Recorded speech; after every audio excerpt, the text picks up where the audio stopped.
Imagine an empire so powerful that it dominates 95% of its market. A product so ingrained in people's daily lives that it seems impossible to live without. This empire was Internet Explorer. In the 2000s, it was widely used. It was installed on every Windows PC, and for a while it was the mandatory gateway to explore the web. Microsoft was at the top, but a fatal mistake would turn everything upside down. What happened next is a descent into hell. Internet Explorer, once an unbeatable giant, has become a meme, a joke on the internet. Users were fleeing it, developers hated it, and Microsoft itself ended up burying it. But how could a company like this let such a colossal empire fall? Why did they sabotage their own products? And most importantly, what lessons can we really learn from it as an entrepreneur? Hello, Team Mindset. I hope you're doing well. A subscriber pointed out to me in the video that dealt with the fall and rebirth of Microsoft. That for him, their biggest mistake was Internet Explorer. I thought it was an excellent idea to explore the subject thoroughly. So that's what we're going to do today. Let's get started.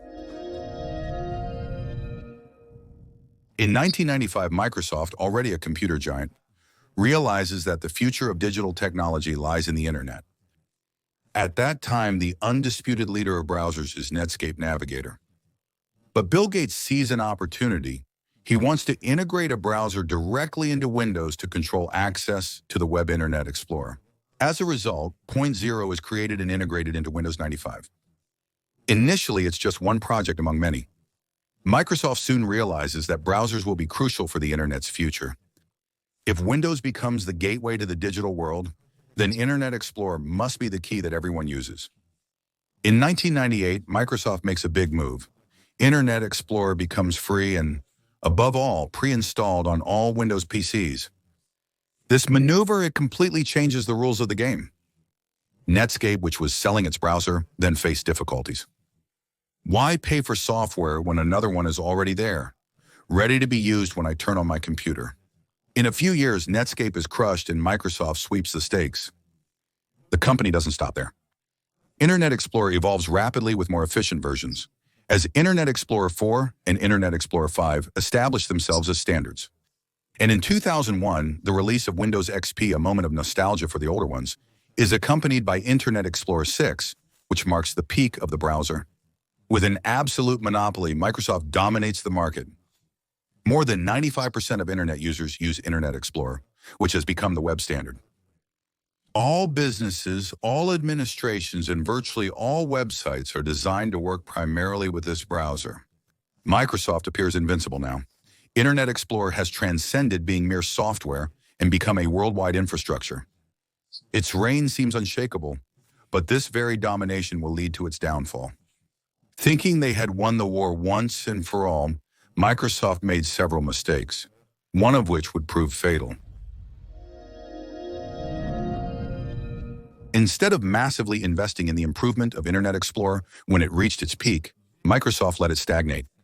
For more than 5 years between 2001 and 2006, Internet Explorer 6 remains virtually unchanged. It quickly becomes a technological burden. As the web evolves and new standards emerge, Internet Explorer does not adapt. Browsing remains slow, security flaws multiply, and compatibility with modern sites becomes a nightmare. Microsoft is convinced that its dominance is enough to keep users, and as a result, completely ignores its problems. Moreover, the company is arrogant towards developers. Unlike its competitors who follow web standards, Microsoft will impose its own rules. Sites must be specifically designed for Internet Explorer, which makes their compatibility with other browsers much more difficult. This approach is perceived as an attempt to control the web and ends up exasperating the developer community. In parallel, Microsoft will underestimate the threat of new entrants. When Firefox arrives in 2004 with much smoother navigation and better tab management, Microsoft doesn't even react. Then Google launches Chrome, a revolutionary browser that combines speed, simplicity, and security. The wolf has entered the sheepfold, and Microsoft knows it. Google Chrome debuts in 2008. Unlike Internet Explorer, Chrome is designed to be lightweight, fast, and secure. It relies on a minimalist interface and a browsing speed that is significantly higher than its competitors. But Google doesn't just create a good product, it deploys a marketing strategy of unmatched power.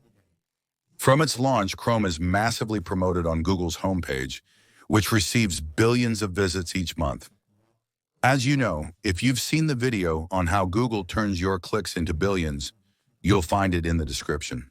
If that's not the case, Warren, turn on number one. Each search conducted users see a message inviting them to download Chrome. A simple click is enough to install it. Google will, of course, also exploit its ecosystem. Chrome is optimized for its flagship services like YouTube, Gmail, Google Maps, and Google Docs. At a time when these tools are becoming essential, Chrome will offer a user experience that will be smooth, without glitches, while Internet Explorer struggles to run them properly. The result is that users will naturally migrate to Chrome to take advantage of this perfect integration. On a technical level, Google hits even harder. Chrome will rely on a modern rendering engine, WebKit, which will allow web pages to display faster than Internet Explorer. They will also introduce a major innovation, independent tabs. I remember it very well because it literally changed my life, and certainly yours. Before Chrome, if a tab crashed on Internet Explorer, the whole browser would crash. With Chrome, each tab operates separately, ensuring a browsing experience that is more stable and faster. And this innovation, it's going to revolutionize browsing and also become a standard in the industry. Google is also playing the open source card. By developing Chromium, an open project for everyone on which Chrome is based, it attracts the developer community who can contribute to its improvement. On the contrary, Microsoft keeps Internet Explorer as a closed product. This isolates it from the web ecosystem's innovations. Chrome will gradually gain market share. First adopted by tech-savvy users and developers, it quickly won over the general public thanks to its simplicity and performance. In 2012, Chrome therefore surpassed Internet Explorer in number of users and became the most used browser in the world. Microsoft, of course, tried to respond with Internet Explorer 9 and 10 by improving speed and support for modern standards. But the damage is already done. Chrome has already won over users, while Internet Explorer will continue to be seen as a slow and outdated browser. Finally, in 2015, Microsoft will make the decision to abandon Internet Explorer and attempt a fresh start with Microsoft Edge, which is a more modern browser that is supposed to compete with Chrome. Google has a head start, but we'll revisit that in detail later. The irony of this story is that in 2020, Microsoft ended up adopting Chromium, the engine of Chrome, for its own browser, Edge. Microsoft, which dominated the browser market, ends up using the technology of its former rival. With Chrome, Google has imposed its own standards and redefined the way we browse the web. Today, Google not only controls the most used browser in the world, but also the technological architecture on which most other browsers rely. A total victory. But that's not the only factor that accelerated the fall of Internet Explorer. I switch pronunciation, sometimes saying it in English, other times in French. Excuse me, I hope this isn't too disturbing. In 2009, alongside all of this, the European Commission makes a decision that will be radical and will further weaken Internet Explorer and open the door wide to its competitors. Microsoft doesn't know it yet, but it's about to be dealt a death blow. For several years, the European Commission has been monitoring Microsoft's practices and considers that the automatic integration of Internet Explorer into Windows constitutes an abuse of a dominant position. In other words, the Commission believes that Microsoft is imposing Internet Explorer on users by making it indispensable on its operating system. It's a problem major for the competition. At the time, if a user wanted another browser, they first had to use Internet Explorer to go download it. The result is that many users, for simplicity or lack of knowledge of alternatives, and that was my case, stayed on Microsoft's browser. This anti-competitive practice prevented other browsers like Firefox, Opera, or Chrome from gaining market share.